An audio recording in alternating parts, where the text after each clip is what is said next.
What are your quick thoughts on the Heaton Celtics series? Honestly, it's boring as hell.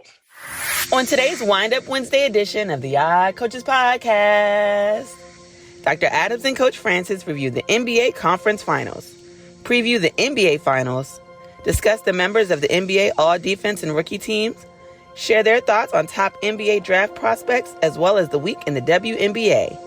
Welcome to today's show. Dr. Keith Adams is the president of the CKA Save Project, a nonprofit organization designed to assist student athletes and the people who work with them through educational and professional development. He is a career academic and athletic leader with close to 30 years of experience on the high school and college levels. He has won numerous championships and epitomizes professionalism. Coach Mike Franchise Francis is one of the most successful football and basketball coaches in the state of Maryland. He too is a career academic and athletic leader with close to 30 years of experience on the high school and college level and is self-admittedly a little rough around the edges. Both men have mentored countless student athletes, teachers, and coaches using their unique methods and approaches to leadership. Both men also share a unique and special friendship that was cultivated often through their unique perspective of life and leadership. Dr. Adams through his extensive educational background and Coach Francis through his life experiences. Can these two men share a podcast without driving each other crazy? Welcome to the Odd Coaches Podcast. Greetings and salutations, and welcome to the Odd Coaches Podcast. I am your host, Dr. Keith Adams, and with me today, following the advice and suggestion of Point Five, who's not with us today, is my tag team partner, and this is on purpose, folks, the Naomi to my Sasha Banks. And we will tell you about that momentarily.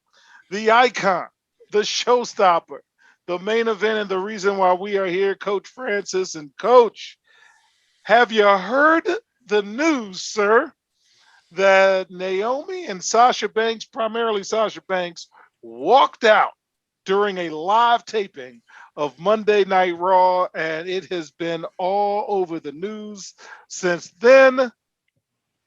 Have you heard, and how are you doing? I'm well, but I didn't know that. So here's the deal, and I do want to have a brief convo because I'm chomping at the bit on this. So the Sasha Banks is extremely gifted and talented. She is box office. Naomi is a part of the Samoan dynasty as she is married to one of the Uso brothers. And they're the WWE Women's Tag Team Champions. They have like no storylines. They've got nothing going on, and the main event of Raw was supposed to be what is called a six-pack challenge, where each individual goes against others in time matches or what have you, and the winner receiving a title shot. And they didn't like the way the storyline went. So they left because they're like, if you don't have anything for us, why are we here? Because it doesn't make any sense. So the WWE, which it rarely does, actually broadcast that, hey, they left, they're unprofessional, and they buried the heck out of them. And then on SmackDown, they buried them, said, there's going to be a tournament for the titles, they're unprofessional, blah, blah, blah. So long story, very short, and my quick comments on that, I am a fan of the time-honored tradition. And the time-honored tradition is to honor your contract, and then once your contract time is over, shake hands, walk out the front door. Sasha has had creative issues before. Many wrestlers in the past have done that. Stone Cold Steve Austin famously walked out, and years later, Austin even admitted, man, I probably should have done that. That probably wasn't the best way to do it, but, it happened and whatever. So with that being said, and that basic information I gave you, any thoughts, man? Because it's all over the place, and I know you don't follow wrestling news as much as another member of your family.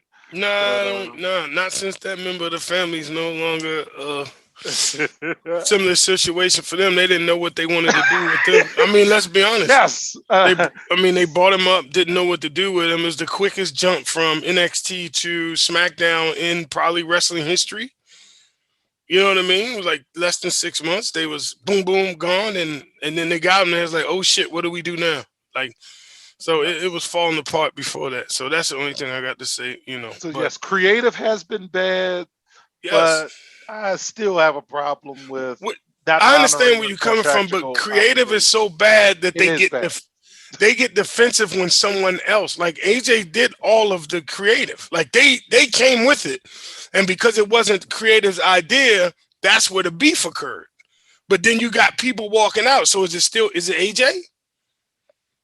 Is it Hit Row? Nah. Because one thing doesn't change with all these dismissals or people leaving is creative. Maybe you need to change creative. I mean, it's only one thing constant, right? Yes, indeed, man. And as I told him on our Father's Day show, and we got to do another one of those. They're entertaining as heck, man. So Right. Sasha has a huge internet following. Naomi is well liked, and I'm gonna keep an eye on this one. I did So, see that article, so I didn't know that's what it was about. I just saw the picture. So so on this Wind Up Wednesday edition, we're going to talk about the NBA Finals, Conference Finals review, NBA Finals preview, all defense and rookie discussion, NBA Draft Lottery preview, the week in the WNBA, and a salute to the bad boy Bill Lambert. So let's jump into this. So we're going to start with the Eastern Conference. Mike, here's just some thoughts I had. The Heat can't shoot. But man, did they play with some urgency. Wow, they played with some urgency. Celtics didn't protect the ball. Kyle Lowry makes a big deal for me, means a lot for the Miami Heat. And Bam played like a big supposed to play. What are your quick thoughts on the Heat and Celtics series? honestly, it's boring as hell.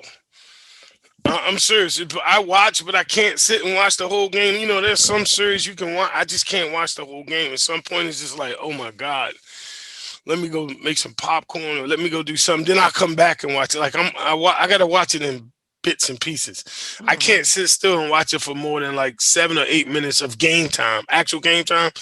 After that, I got to do something else. It's not entertaining at all. All right. So there's one piece I wanted to talk about in terms of in the game segment. So Max Struss, and I hope I pronounced it correctly. He's a former G League player. He hit the biggest shot of the night when he nailed the three that gave the Heat, a big who had just been clinging to a lead, kind of put him up four. And he had mentioned in the post game that it was Kyle Lowry who set up the final sequence. And this is what I want to talk to you about. In a timeout, Kyle said, "Let's run a pin down for Max. Let's get him open." So when he said that, I had all the confidence in the world to step up, and make a shot. In other words, Kyle Lowry knows personnel on the floor. And Kyle Lowry, as a player who's watched film, tape, and so forth, as we talked about in our NFL episode, made a suggestion to a coach. Coach said, okay, because we trust players. And that's what they ran. Player in particular felt empowered because somebody believed in him and he played his role. And I brought all of that up to say, what are we doing in a lot of basketball that I'm seeing? I see a lot of Huck. I see a lot of Chuck.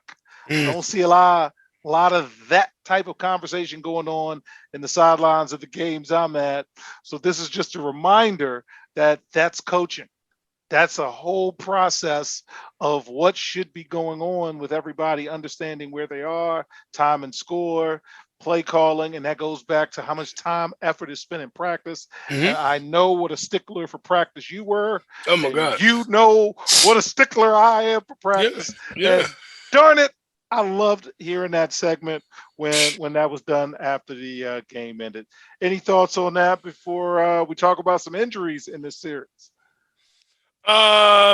Just you gotta have somebody out there that's thinking the game. You know, unfortunately, a lot of people don't. They think you stifling. No, you don't have to have everybody thinking the game, but that guy out front has to. And Kyle didn't even call his own number. Kyle Exactly. called the number of the backup's backup. Yeah, because and said, he knows. I know you can do it. Yes, because he knows. Oh, You actually watch the game, and you need somebody like that on the team. Like I had point guards look at the kid and say, "Yo, you the shooter, shoot." indeed. So it takes us as we close with this series. Jimmy Butler had to lead the game with the right knee inflammation again. Tyler Hero's dealing with a quad injury, and Marcus Smart is just beat up, man. So who's going to win this series, man? Miami or Boston? Are we changing our minds or what we got? It's the most bipolar series I've ever seen in NBA history. Yeah, I mean it is. I just don't. It's. I don't know. For 1 week, you look at this team. Oh, they look good. The next week, oh wow, ain't no way to one game. Oh, the Celtics. Oh, they're gonna run away from this. Then the next game, my man come out and get 40 something. Ooh, Miami. Yeah, like too inconsistent for me. Either one lets me tend to believe that whoever wins is not going to win the championship. Well, I'm still going to go with Boston. And I just think Boston's a better team. Of course, that Agreed. didn't do me no good with Phoenix getting smoked like ham. But uh, let's hit to the Western Conference If because Jimmy Butler does not come back and is not the Jimmy Butler that we know him to be, then Miami don't stand a chance. Good. Sorry. all right. So with the Warriors and the Mavs, I called you yesterday. I texted you this. I want to say this out loud. Dallas gave Golden State their best finishers, and they kicked out. Dallas gave him Hogan's leg drop, kicked out at 2. Gave him the Undertaker's tombstone, kicked out at 2. Gave him Brock Lesnar's F5, kicked out at 2. Gave him the Road Warriors, not Legion of Doom, the Road Warriors Doomsday Said Device, not the Legion of Doom. kicked out at 2. Lawler gave him the Pal Driver in Memphis at the Mid-South Coliseum, kicked out at 2. Rock and Roll in Charlotte hit him with a double drop kick, kicked out at 2. Magnum hit him with a belly to belly in Norfolk, kicked out at 2. It's unfair. It's unfair. Why is Okay. it unfair? Why? Golden State is just too hard to stop. What are we doing? Tell me Dallas can come back and make it a series. No. Good God, man. No, Dallas can't come back and make this a series. Golden State, one thing they're very high on, you'll see the differences.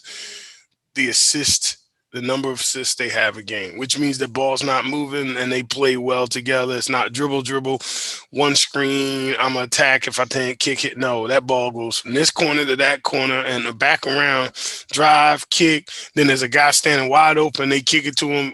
It's like shooting in the driveway. Like, that's the thing. Their whole offense is predicated on getting that driveway jump shot. And they're very good at it. They all pass the ball well enough. And your boy plays with such a high IQ. I had somebody ask a tweet the other day. I saw Draymond Green or Bam, and I looked out. Man, these people high. I mean, oh yeah, you can't. Man. You crazy? Draymond Green Man. all day, every day. Draymond Green. Well, I'm going to put it out there and see if you're with me. I got a Boston Golden State Warriors final. Looks like I won't it. make a prediction on that, but man, you said Boston's boring to watch. I agree, but man, I love watching Golden State. Man, that thing is Me just too. flying all around there. Which would be perfect because if I can get that best offense versus the best defense, that's going to make for one hell of a series, man. Yes, indeed. Like, whose will's going to be better? Who's going to outperform the other? Because Boston has great team defense. Golden State has a great team offense. So it's going to be nice. I'd watch every second of every game of that. All right, so now let's talk a little bit about the all-defensive team. Oh, my God. All right, first team, Marcus Smart from the Celtics, Rudy Gobert from the Jazz, Giannis from the Bucks, Mikal Bridges from the Suns, and Memphis Jaren Jackson Jr. That's first team. One thing you'll notice, those teams made the playoffs. Second team, Milwaukee's Jrue Holiday. Philadelphia's Matisse Thybulle, Miami's Bam Adebayo, Golden State's Draymond Green, Boston's Robert Williams III. Another thing you'll notice, those teams made it deep into the playoffs. So, and then rookies, Evan Mobley, want to give them a shout out of Cleveland, and Herb Jones of Orlando were 5th and 6th place vote getters. They would have been the first rookies to make all rookies since Tim Duncan. But any thoughts about the NBA's all-defensive team before we close this segment? Not at all. That's how you win championships. I mean, it's simple. Going deep in the playoffs Exactly. with guys locking up, but Exactly. you keep not working on that skill, okay, and see how that works out. I can't remember one of the. Go ahead. I'm sorry.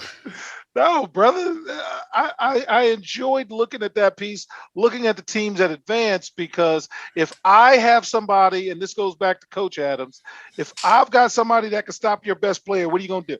Yeah, I'm with that. I'm What just. are you gonna do? I We're was gonna looking. guard that guy. I was looking at the next list.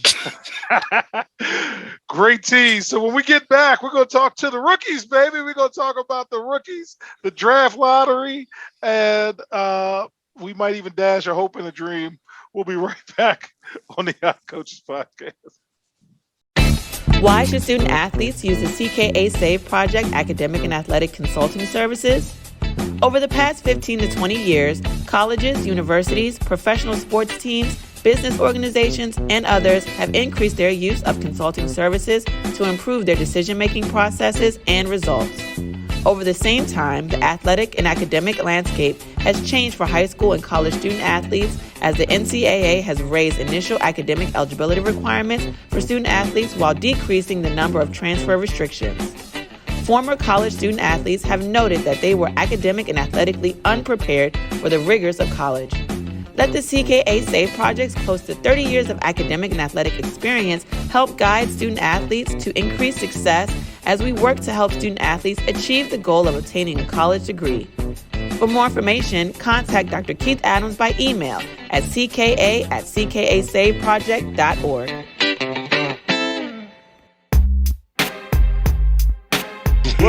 Welcome back to the Yacht Coaches Podcast in segment 2.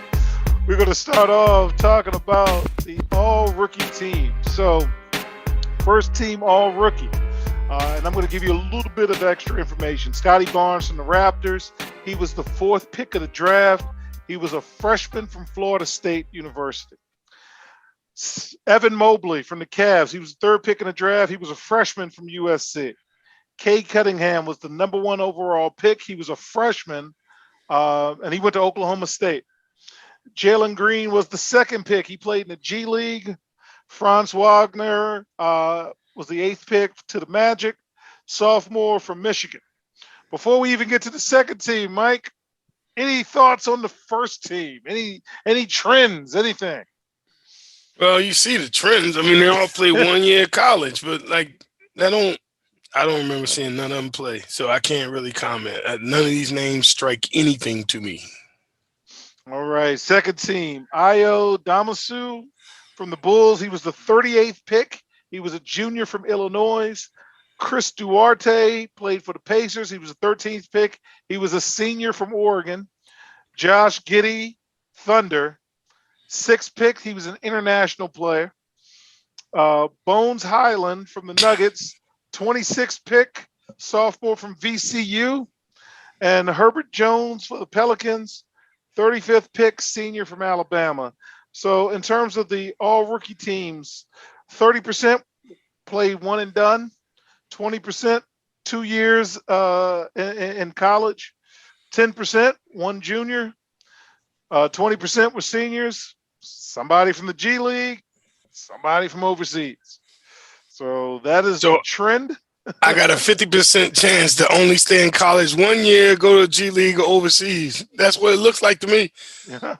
So with that, we're going to look at the NBA lottery draft order. So we're going to give you the lottery order, and then we're going to talk about some of the players that may be available. We're not going to go through all the players, but I did take a look at a mock draft from Bleacher Report. So that's what we're going to use as our base. And there's some guys I'd like to talk about, and I'm sure there's some guys Coach Francis like to talk about. So Orlando has the number 1 pick. We'll see what they do with that. The last time they had the number 1 pick, well, the few times they had the number 1 pick, they got Shaq. He ended up leaving. And what else they get? I forgot already. So whatever. Oklahoma City with 1,000 draft picks. They got the number 2 pick. The Houston Rockets will pick number 3. Sacramento, man, they got a head coach every year. So what are they doing? They'll pick 4. Did Mike Brown get that gig at Sacramento? I didn't see Mike Brown got that gig. I'll check. Okay. I'll check. Detroit, no 0.5. Detroit's the 5th pick. So Detroit had the first pick last year, and they got the 5th pick this year. So at this rate, they'll have the 10th pick next year. All right, Indiana 6, Portland 7. The Los Angeles Lakers have the 8th pick. Wait, that's going to New Orleans as part of the Anthony Davis trade. San Antonio's picking 9. The Washington Wizards, shout out to our national NBA correspondent and partial plan ticket holder for the Wizards, niece Jasmine. The Washington Wizards would pick 10th. I'm sure it'd be underwhelming. The New York Knicks, man, they can't buy a break. They pick 11th. The Clippers pick 12. Wait a second. That pick's going to Oklahoma City. But they got playoff P, so that shouldn't be a problem. Charlotte's picking 13, and Cleveland's picking 14. So looking at the Bleacher Report mock draft, they anticipate 13 freshmen being picked. They anticipate 6 sophomores, 4 juniors, 1 senior, 2 G League guys, and 4 international players being selected. So we're going to talk potential players. We're not going to go through all of them. But I'm going to tell you some players that I just want to talk about. So Chet Holmgren from Gonzaga, big fella, not very girthy. Got that Sean Bradley type figure right now. What do you think about Chet? A lot of people like him. Have you had the chance to even take a look at him when he was at Gonzaga? And he was one of the most hyped high school players ever, in my opinion. And he was on social media, every highlight, everywhere you look. But it just, at the end of the day, there's 2 things he'll never be able to do. One is defend the post. And in the NBA, they will put his ass on that pinch post in a minute. And who is he going to stop? And that's including guards, too. Yeah, oh, my God. He ain't going to guard Kevin Durant. That's for damn sure. He ain't gonna guard Kevin Durant. Who else he gonna guard? He ain't gonna guard Tatum. So now he's supposed to go inside. He gonna guard somebody inside. Shit. Most he's a mismatch.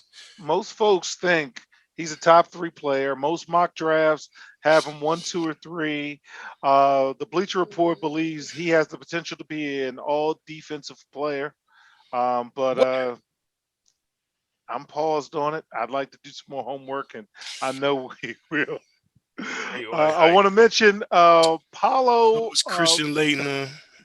Paulo so was John Banchero. Concact. All of them, man. Christian Leitner, John Concact, and Bobby Hurley. All great. Gonna be great. So is this your thought on Paulo Banchero from Duke?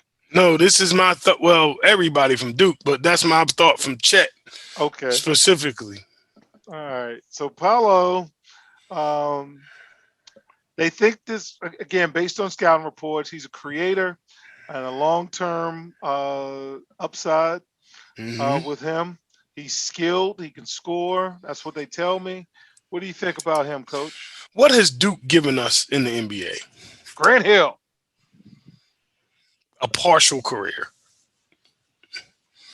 No, that was always my go-to. I'm asking you, yes, he should be leader of the NCAA. I heard his name came up in that. That's it. But we talking about the Kyrie Irving. Boom, boom, boom. He played 12 games for Duke. Did I dig that from No, he did, but I don't count 12 games as playing for Duke.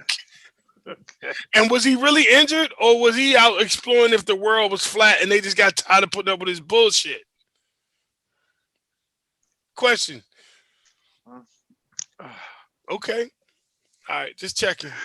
All right. Shaden Sharp from Kentucky, shooting guard, freshman. Doesn't have a lot of film. Doesn't have a lot of film. I can't go with that. 19, got a lot of potential, got athleticism, shot making. He's going to look good in the workouts. What do you think? Not enough It's not a big enough sample for me to actually look. Like, I don't know his stats and all that. Like, I don't see that. Yeah, I'm paused too. So And according to another this, one of them Canadians. Stop bringing these damn Canadian basketball players. Fucking let's all of that go. So the Bleacher Report mock draft, and I'm going to pause again, has the Washington Wizards selecting Johnny Davis, Wisconsin sophomore shooting guard. And man, I don't know what I want the Wizards to do, but I want them to do something. So I will be paying attention to the Wizards pick because they're local to us. I do want to talk about Tyson Daniels, coach. He's from the G League Ignite, point guard, shooting guard. And this is where I differ with a lot of commentators. People say during the NCAA tournament that what a great atmosphere, what a great this, what a great that. It's a shame that people don't, do the traditional route. And I'm on the opposite. So this kid, Tyson Daniels, had an entire year of being a professional. He got a contract, so he didn't have to worry about NIL. He can do whatever he wants, no caps, no nothing. He was around NBA people, okay? He had to play 4 different positions for the Ignite. He's 6'8". He's a ball handler. He played NBA defense for a year. And he is somebody folks are going to look at. And if you saw from the all-rookie team, Ignite players can come in and do well too. And that's still, first round guaranteed money.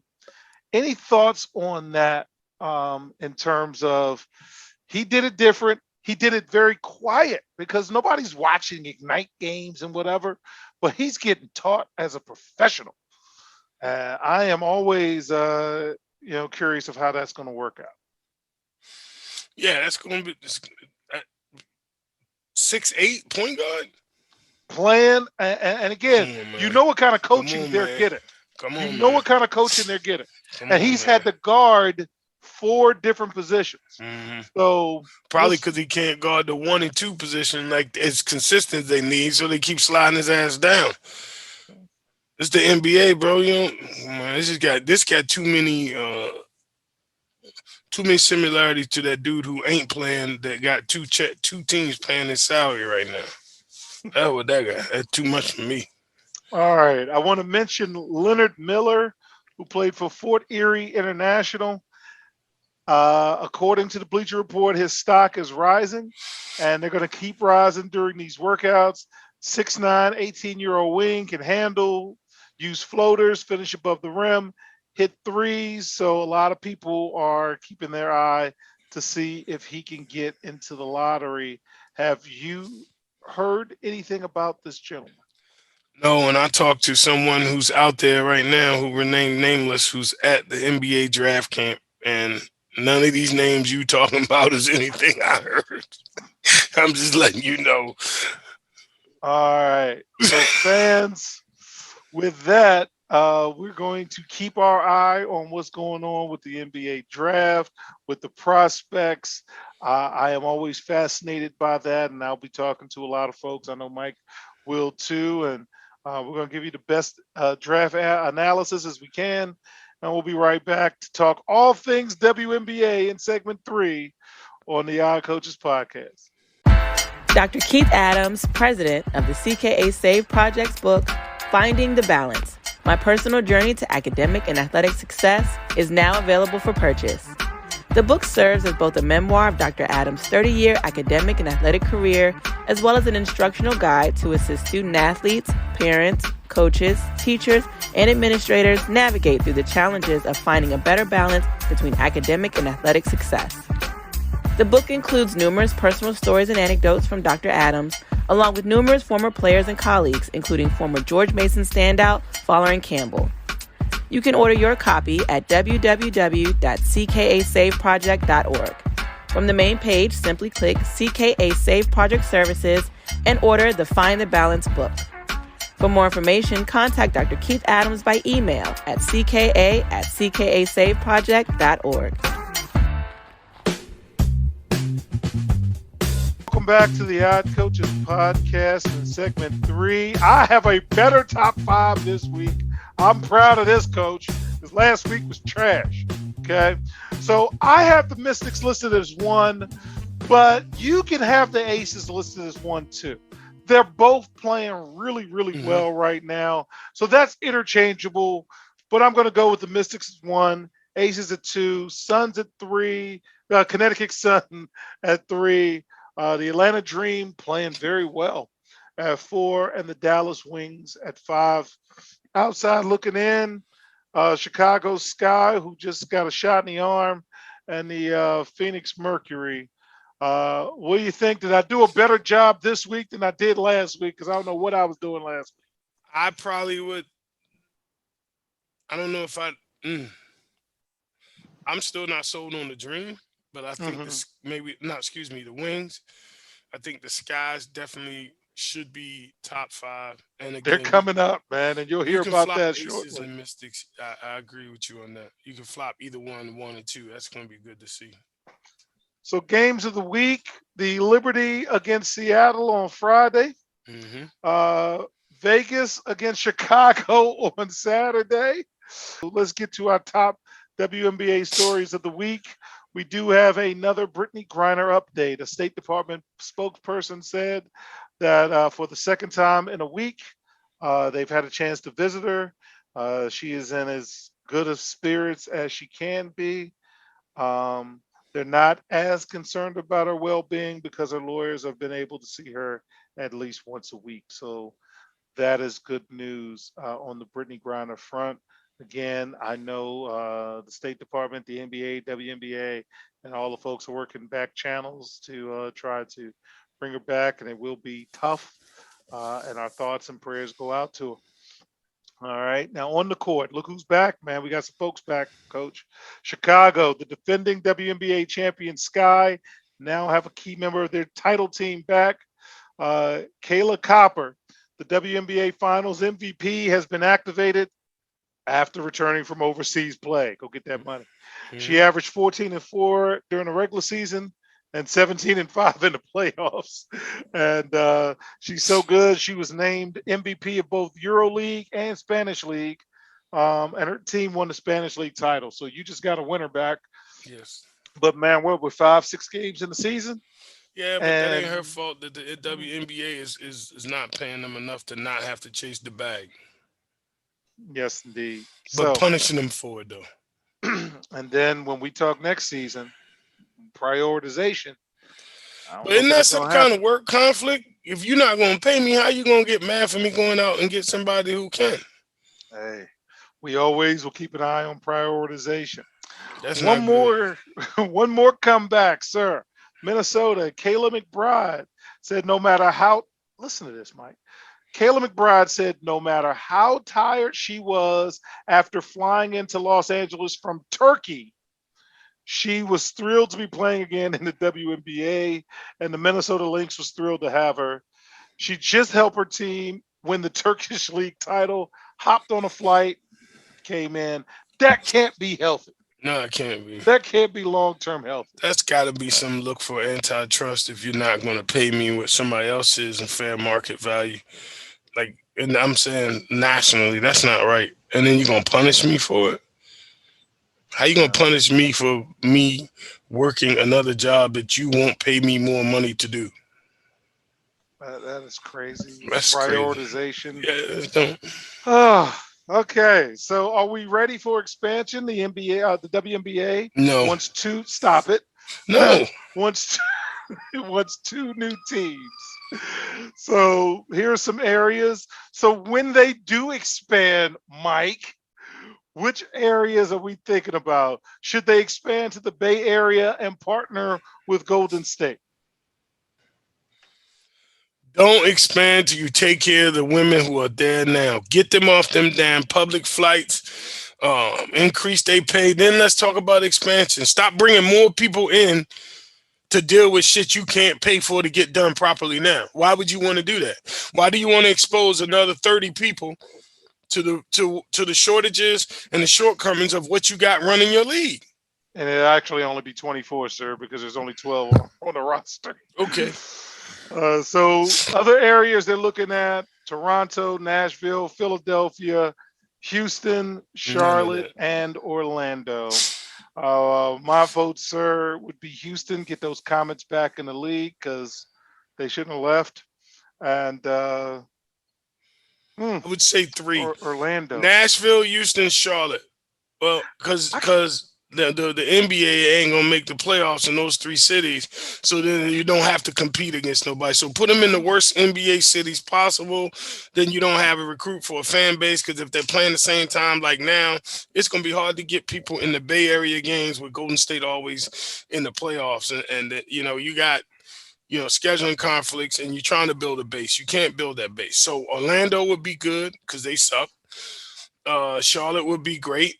Nashville, they would be great. Man, Nashville, they say is popping, man. That's why I say Nashville's crazy. AJ went to Nashville and said on the low. It's a little Vegas, a mini Vegas, is what he told me. Yeah, man, I got friends that live there.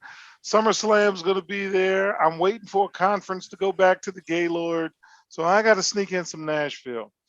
And we're going to close today with a salute to the bad boy. So although Bill Lambert won't rule out a role in basketball in the future, the former Las Vegas coach said he's sure about one thing, and I quote, "I'm never going to coach again." Bill Lambert, for fans, longtime fans, played in the NBA from 1980 to 1994, spending all but his first two seasons with the Detroit Pistons. In 2002, he took over as head coach at the Detroit Shock, won titles there. He stayed with the Shock until leaving to take an NBA assistant job with the T-Wolves, returned back to the WNBA as coach of the Liberty for 5 seasons. And then when San Antonio relocated, again, Mike's point, relocated to Las Vegas, he took over the team and took them to the NBA Finals. So there's some quotes that kind of hit home with me that Bill Lambert said that I want to share with my partner. He said it was an easy decision, but hard to implement. Last year, it was clear to myself and I think some of my players that I was running out of energy, and I had just run my course in coaching ranks. And another thing he says, most of the time coaches go away, they're fired because they suck or they have a bad team.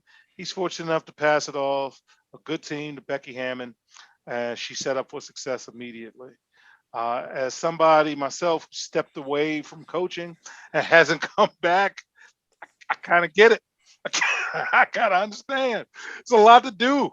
It's not easy. It's hard.